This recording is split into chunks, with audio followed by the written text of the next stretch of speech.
beaucoup, être reconnaissant, on veut parler un peu de cela. Il y a quelques années, j'ai aidé des gens concernant des funérailles. C'était plutôt un service après que la personne soit décédée. Je n'étais pas là lorsqu'ils ont enterré en tant que tel, mais j'ai eu un service avec des gens à l'hôpital. Certains d'entre eux étaient nés de nouveau, d'autres je ne suis pas sûr, mais ils avaient un arrière-plan chrétien. Donc on a chanté quelques cantiques, puis on a regardé la parole de Dieu un peu. C'était des gens qui étaient autochtones, donc des gens comme Indiens. Et puis, je parlais avec eux après, puis ils m'ont remercié d'être allés, d'avoir ce temps avec eux et tout cela. Et après qu'ils m'aient remercié, j'ai dit « Bienvenue ». Et j'ai voulu demander « Comment dites-vous en votre langue « Bienvenue » pour montrer mon appréciation, puis le dire en leur langue en plus. Et la première personne à qui je parlais s'est mise à penser. Elle s'est tournée vers une autre personne, puis vers une autre personne, puis ils se sont tournés vers moi et ils ont dit « Le mot n'existe pas dans notre langue. Il n'y a pas de mot pour dire « bienvenue » dans notre langue. » C'était particulier. C'est ce qu'ils m'ont dit. Moi, je ne sais pas, je ne parle pas leur langue. Mais ils m'ont dit il n'y a pas de mot dans notre langue pour dire « bienvenue », on ne connaît pas cela. On ne connaît pas de mot dans notre langue qui veut dire « bienvenue ». C'était un peu particulier. Mais je les ai remerciés quand même, où j'ai dit bienvenue et tout cela. Mais lorsqu'on parle d'action de grâce, tu peux reconnaître le mot ou la phrase « action de grâce » en français, en anglais « Thanksgiving », mais action de grâce, ça veut dire remercier Dieu, être reconnaissant, en louanger Dieu. Et si tu me permets, je vais partager un petit peu quelque chose un peu historique ici, parce que pour différentes raisons, des fois on se demande pourquoi dans le calendrier il y a l'action de grâce. Qu'est-ce que c'est que cette chose-là? Et c'est un fait que même moi, ayant été élevé Canadien-Français, l'action de grâce n'existait pas dans ma maison. Ça n'existe pas dans ma famille, l'action de grâce. À un certain moment donné, il y a eu des changements qui ont été faits du point de vue que c'était un jour de congé dans la semaine et tout cela, mais on ne parlait pas de l'action de grâce comme cela. C'était comme un jour de congé, tout simplement. Alors, des fois, on ne sait pas pourquoi on parle de l'action de grâce. Mais les gens qui sont historiens, donc l'information que j'ai ici, c'est comme des gens historiens qui mentionnent cela. Il y a certains historiens qui disent qu'en réalité, en 1578, ce serait la première fois qu'il y a eu l'action de grâce dans le Canada. Ce n'était pas le Canada dans ce temps-là, mais sur la terre du Canada, c'est en 1578. C'est l'explorateur anglais Martin Frobisher et son équipage. Ils rendaient grâce, ils pratiquaient la communion, soit sur terre ou près de Frobisher Bay. Aujourd'hui, c'est le Nunavut. Donc, ils ont eu un temps pour remercier Dieu. Ils remerciaient Dieu pour leur arrivée sains et saufs sur le territoire, comme par la Terre-Neuve, puis tout cela. Et les historiens, donc, disent que ça, c'est la première fois où on a fait l'action de grâce sur le sol canadien. De façon intéressante, c'est 43 ans avant les Américains. OK? 43 ans avant les Américains, techniquement. Ça, c'est ce que les historiens disent. On nous mentionne aussi que quand il y a eu la guerre d'indépendance aux États-Unis dans les années 1775-76, les gens ont quitté les États-Unis, ce qu'on appelle les loyalistes, les Britanniques qui voulaient être loyaux à la couronne britannique, sont montés vers le Canada. C'était des anglophones. Et quand eux sont venus, ils ont aidé à répandre à travers le Canada l'idée d'avoir une journée où on remercie Dieu dans l'année. Ils ont aidé à répandre cela. Donc, pour le Canada, l'action de grâce canadienne, c'était une fête sporadique, souvent en même temps que d'autres événements ou anniversaires importants. Mais en 1879, l'action de grâce est déclarée officiellement une fête nationale et ça doit avoir lieu le 6 novembre. Aux États-Unis, c'est le dernier jeudi du mois de novembre, de ce que je me rappelle bien. Mais donc, le 6 novembre, c'était officiellement le jour de l'action de grâce pour le Canada. Aujourd'hui, présentement, l'action de grâce canadienne, c'est le deuxième lundi du mois d'octobre. C'est le Parlement canadien qui a décrété cela le 31 janvier 1957. Et on nous dit encore là qu'à ce temps-là, en 1957, le Parlement a officiellement déclaré que l'Action de grâce, la fête de l'Action de grâce, le deuxième lundi du mois d'octobre, c'était pour remercier le Dieu Tout-Puissant pour les récoltes généreuses dont il fait bénéficier le Canada. Ça, c'est le Parlement qui a dit cela à l'époque. Vous voyez comment le gouvernement a changé, hein? Comment l'être humain a changé, comment les gens ont changé au Canada. Mais apparemment, en 1957, c'est la déclaration du Parlement. On remercie Dieu pour le Dieu Tout-Puissant pour les récoltes généreuses dont il fait bénéficier le Canada. Pourquoi est-ce que cela a changé de novembre à octobre? Le changement de date, il est là à cause qu'il y a eu les 2 guerres mondiales. Et après les 2 guerres mondiales, on a eu le jour du souvenir, le 11 novembre. Et donc, on ne voulait pas que les fêtes soient comme mélangées ou en compétition ou quoi que ce soit. Alors, on a décidé de reculer la date pour le mois d'octobre et non le mois de novembre. C'est pourquoi aux États-Unis, c'est plutôt le mois de novembre, mais nous, là, c'est rendu plutôt en octobre, l'Action de grâce. On voulait que vraiment l'Action de grâce soit là, puis il y a le jour du souvenir, c'est autre chose. On ne voulait pas que les deux soient liés ensemble ou mélangés ensemble ou quoi que ce soit. Mais imaginez cela, si un gouvernement dit à son pays, on prend un jour et on remercie Dieu pour les récoltes qu'il nous permet d'avoir. Amen. C'est bien. C'est vraiment bien. Donc, nous, on est ici présentement en 2024, d'accord? Et aujourd'hui, on parle de demain, ça va être l'Action de grâce. Mais je voudrais donc ce matin partager 3 choses avec vous, 3 choses concernant la réalité de prendre le temps de remercier, de reconnaître, de célébrer Dieu. Il est évident que nous devrions faire cela tout le temps. Tout le temps, on devrait remercier Dieu. Mais en plus, de façon collective, que l'on choisisse de venir ensemble et de vraiment mettre l'emphase sur le fait que notre Dieu nous bénit et notre Dieu est bon, c'est bien. C'est bien. Ce n'est pas un commandement dans la Bible, c'est notre gouvernement qui nous a encouragés à faire cela à un certain moment donné, mais c'est quand même quelque chose qui est bon et bien. Alors, 3 choses. Premièrement, venez avec moi au psaume 147, s'il vous plaît. Psaume 147.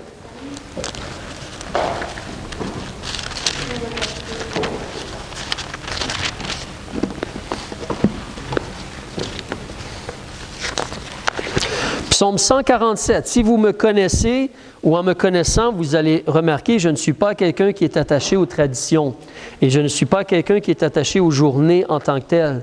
Mais de prendre le temps de remercier Dieu, c'est bon de faire cela. Alors, Psaume 147, regarde avec moi le premier verset, s'il te plaît. Le premier verset.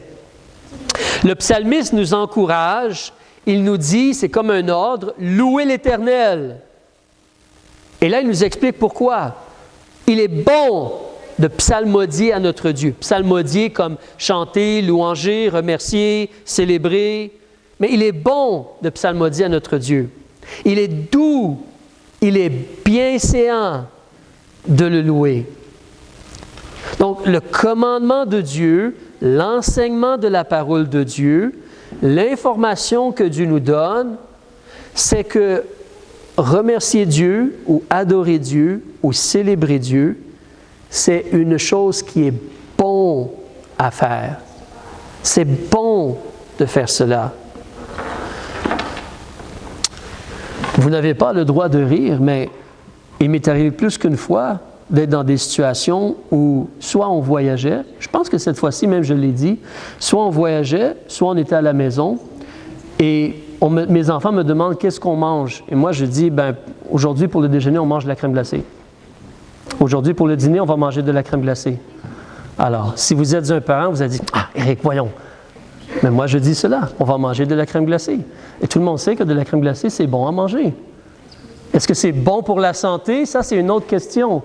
Mais est-ce que c'est bon au goût? C'est bon au goût. Alors, qui veut venir manger chez moi? Mais, d'accord. Des fois, cela a passé, mais souvent, ça a été refusé. Mais en tout cas, sérieusement, Dieu nous dit qu'il veut le bien pour nous. On sait que Dieu veut le meilleur pour nous. Et Dieu nous encourage, donc Dieu nous dit, c'est une bonne chose de prendre le temps d'adorer Dieu, de remercier Dieu, de reconnaître Dieu. C'est important de faire cela. On se connaît en tant qu'être humain. On se lève le matin et c'est comme aujourd'hui, je veux faire ceci, je veux faire cela, je veux faire ceci, je vais accomplir cela. Mais Dieu dit, c'est bon de l'adorer, de le remercier, de le reconnaître, de le louanger.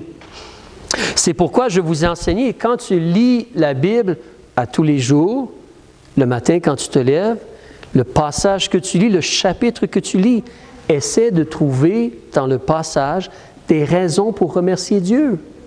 Et écris-les dans ton petit calepin. Parce que c'est important, c'est bon de remercier, de célébrer, de psalmodier à Dieu. C'est une chose qui est bonne pour nous en tant qu'être humain, utile, importante et qui a une grande valeur. Ça te dit qu'il est doux. L'idée de doux ici, c'est que c'est comme sucré, c'est doux, c'est plaisant, c'est agréable, c'est bon. Il te mentionne que c'est bienséant de le louer. Bienséant, ça veut dire quelque chose qui est convenable ou approprié. Évidemment, en réalité, même des fois, tu le vois dans le livre des psaumes, David va dire, les morts ne vont pas louer Dieu. Les morts sont dans le séjour des morts. Présentement, qui devrait être en train de louanger Dieu? C'est son peuple. C'est nous. Nous, on devrait être en train de louanger Dieu. Nous, on devrait être en train de célébrer Dieu. À un moment donné, j'ai entendu cette situation, quelqu'un que je connais proche de moi, je ne sais pas si la personne est née de nouveau. Je ne vois pas beaucoup de fruits présentement. Mais je sais que j'ai témoigné à la personne et la personne a écouté et la personne est venue visiter l'Église, visiter aux réunions de l'Assemblée quelquefois et a même lu un peu la Bible. Mais la personne était dans une situation où il y avait un problème, une fuite d'eau dans la maison.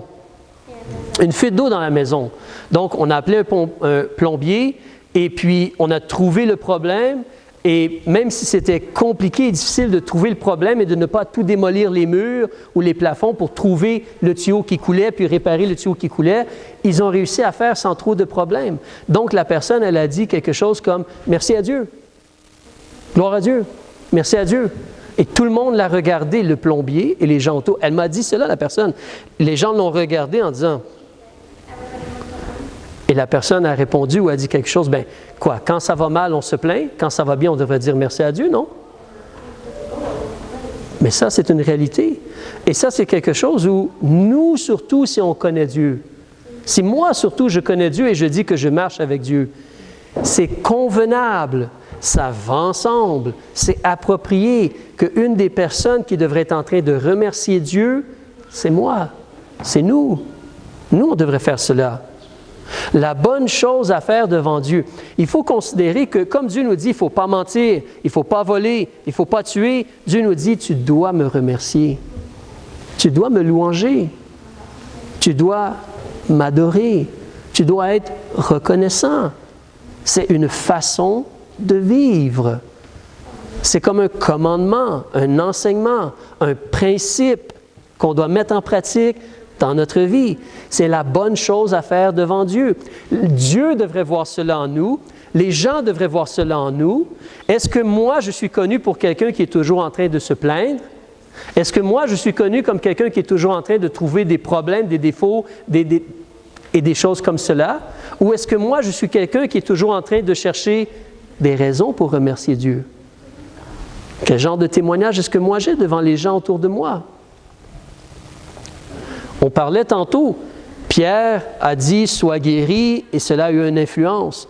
Si moi, ma vie, ma personne, c'est toujours soit négatif ou toujours soit on n'est pas heureux ou d'autres choses, versus je remercie Dieu assez régulièrement.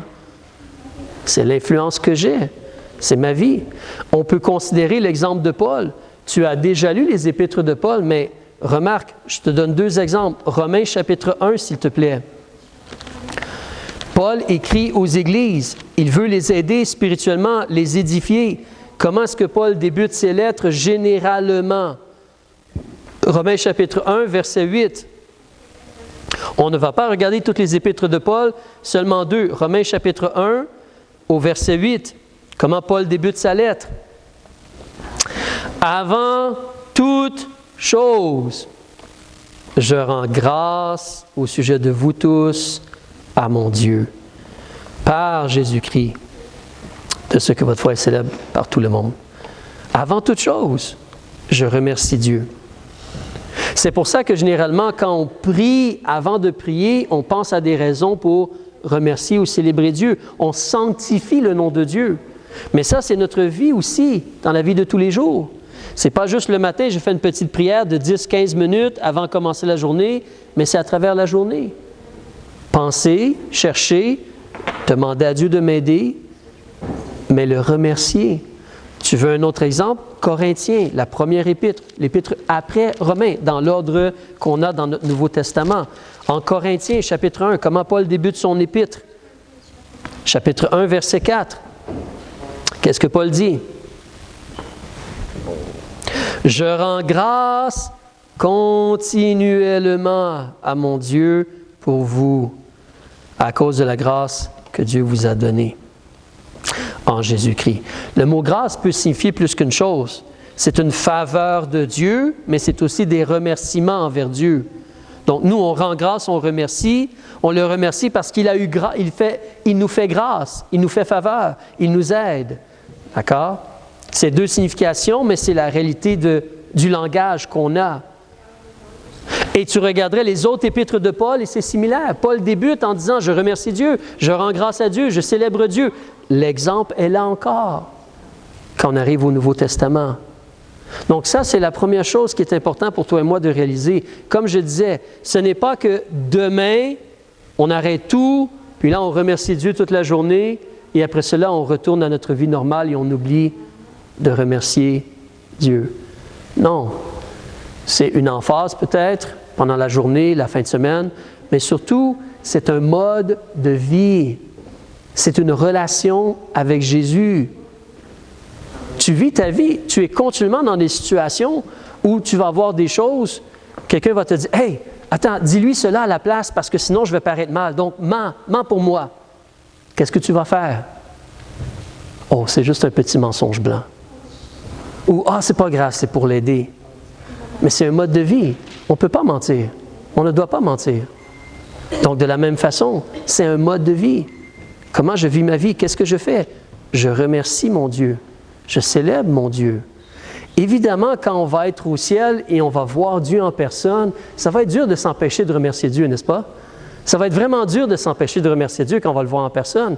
Mais là, on le connaît en esprit. C'est là qu'on doit contrôler nos pensées et nos cœurs et l'imagination de nos pensées pour surtout considérer Dieu et le remercier. Deuxième chose, regarde avec moi dans Éphésiens, s'il te plaît. On avance après Corinthiens, Éphésiens, s'il te plaît. On a vu un peu le verset tantôt, mais regarde avec moi au chapitre 5, en Éphésiens, puis on va débuter en lisant le verset 4. Donc, c'est un enseignement, c'est un principe, c'est un mode de vie, c'est un commandement des apôtres et du Seigneur Jésus-Christ pour notre façon de vivre. Éphésiens chapitre 5, je regarde le verset 4. Il nous parle de notre bouche. Il nous dit, donc, bien, si vous voulez voir au verset 3, la fornication, les impuretés, l'avarice, ça ne devrait pas être nommé parmi nous, comme il convient à des saints, des gens séparés. Aussi, aucune parole déshonnête. Ce n'est pas le sujet ce matin, mais une parole déshonnête, c'est quelque chose qui n'est pas droit. Déshonnête ici, ce n'est pas juste mentir, c'est quelque chose qui est contraire à la vérité de Dieu. Croche. Aucune parole déshonnête. Aucune bouffonnerie ou plaisanterie. Ça ne veut pas dire qu'on ne s'amuse pas des fois, mais on veut être à l'intérieur de la lumière de Dieu et de la vérité et de la sagesse de Dieu. Donc, pas de paroles déshonnêtes, pas de bouffonnerie, pas de plaisanterie. Ça, c'est des choses malséantes. À la place, on veut quoi? des actions de grâce. C'est ça qu'on doit avoir. C'est comme un ordre. Tu dois laver ta bouche avec du savon, avec la pureté de la parole de Dieu, puis dire, je ne veux pas ce genre de paroles-là, je veux m'assurer d'avoir des paroles où je remercie mon Dieu, je célèbre mon Dieu, et je partage les vérités de Dieu aussi. Mais il y a cela. Regarde juste l'autre côté de la page, le passage qu'on essaie de mémoriser ou qu'on va essayer ce mois-ci de mémoriser. Au verset 18, « Maintenant, nous sommes nés de nouveau, l'Esprit de Dieu est en nous. » Donc, il y a un ordre. Tu ne veux pas être enivré de vin qui mène au dérèglement. Tu ne veux pas être influencé par les mauvaises choses, les mauvaises influences. Ça va te mener vers le fait d'être déréglé. Être déréglé, c'est l'opposé de suivre les règles et les vérités de Dieu. On ne peut pas faire l'erreur de résumer le fait que les commandements de Dieu, c'est les 10 commandements. Ça, c'est 10 paroles pour l'alliance entre Dieu et Israël. Et oui, ces commandements-là reviennent dans le Nouveau Testament, à l'exception du jour du sabbat. En réalité, c'est le jour du Seigneur présentement. Mais il y a beaucoup d'autres enseignements ou commandements qu'on doit appliquer dans notre vie. Les règles de vie pour quelqu'un qui croit en Jésus maintenant. Et l'une d'entre elles, c'est de remercier Dieu. Donc, tu ne veux pas être dans le dérèglement. À la place, au verset 18, tu veux être rempli du Saint-Esprit. Et vous connaissez, on a déjà vu l'exemple, quelqu'un qui boit de l'alcool, l'alcool va influencer sa façon d'agir, son comportement, ses paroles, ses pensées, ses actions. À la place, on devrait avoir le Saint-Esprit en nous qui influence notre comportement, nos actions, nos paroles, nos gestes. On doit être rempli du Saint-Esprit. Verset 19, qu'est-ce qu'on devrait faire? S'entretenir. Ça, c'est un mot qui parle de discuter ensemble, de converser ensemble. S'entretenir ensemble par quoi? Des psaumes. Oui, vraiment, le livre des psaumes. Des hymnes et des cantiques spirituels, chantant et psalmodiant de votre cœur au Seigneur. Nous sommes supposés d'être un peuple qui se réjouit et qui célèbre Dieu. C'est le genre de personne qu'on doit être. Vous savez, c'est encourageant, comme nous, on a notre vie, puis on a nos situations, puis nos découragements ici, mais que des gens quittent la Chine pour aller en Suisse sur le haut de la montagne, et qu'est-ce qu'ils font? Est-ce que c'est ce qu'ils ont fait? Non, ils ont célébré Dieu à la place. C'est sûr que c'est plus facile de célébrer Dieu sur le haut d'une montagne en Suisse, n'est-ce pas? C'est plus facile de faire cela qu'en Chine, dans la prison, célébrer Dieu. J'avoue que c'est plus facile. Mais c'est notre vie. On est appelé à se réjouir en Dieu.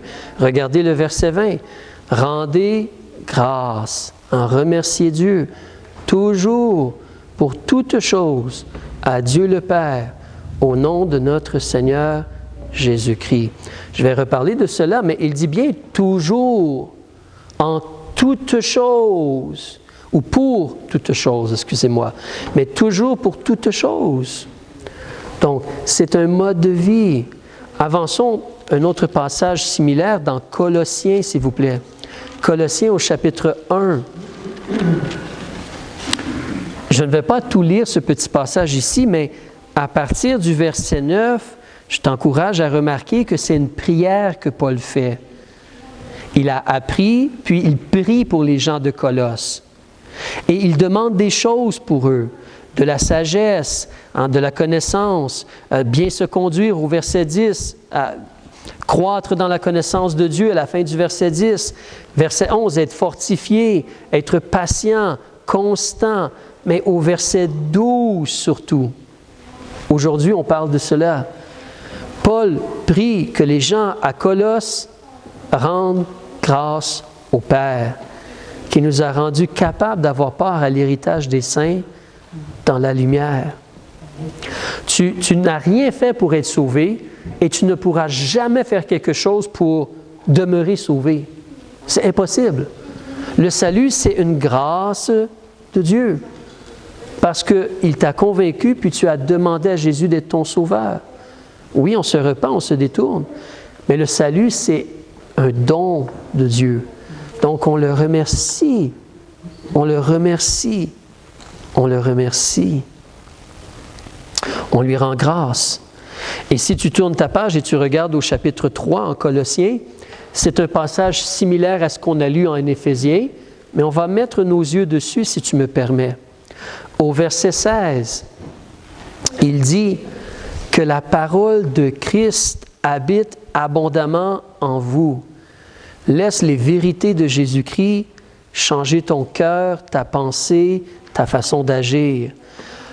Virgule, en toute sagesse, comprends les vérités de Dieu et applique-les dans ta vie. Ce n'est pas juste les 10 commandements, c'est les enseignements de Jésus-Christ et des apôtres sur comment on vit notre vie présentement en tant que disciples de Jésus-Christ. Donc, laisse la parole de Jésus habiter, sois sage, point à la fin de sagesse, et ensuite il parle de s'instruire et de s'exhorter les uns les autres par des psaumes et des hymnes et des cantiques spirituels, chantant dans vos cœurs au Seigneur. Comment? Pas avec tristesse, mais avec reconnaissance. Quelqu'un a dit quelque chose d'intéressant à un moment donné. On est en train d'étudier sur la musique. Mais nous, en tant que chrétiens, quel genre de musique est-ce qu'on devrait avoir pour adorer Dieu? Est-ce qu'on devrait avoir de la musique où on est en train de « C'est tellement dur d'être chrétien! C'est tellement difficile de vivre pour Dieu! » Est-ce que c'est le genre de musique qu'on devrait avoir en tant que chrétien?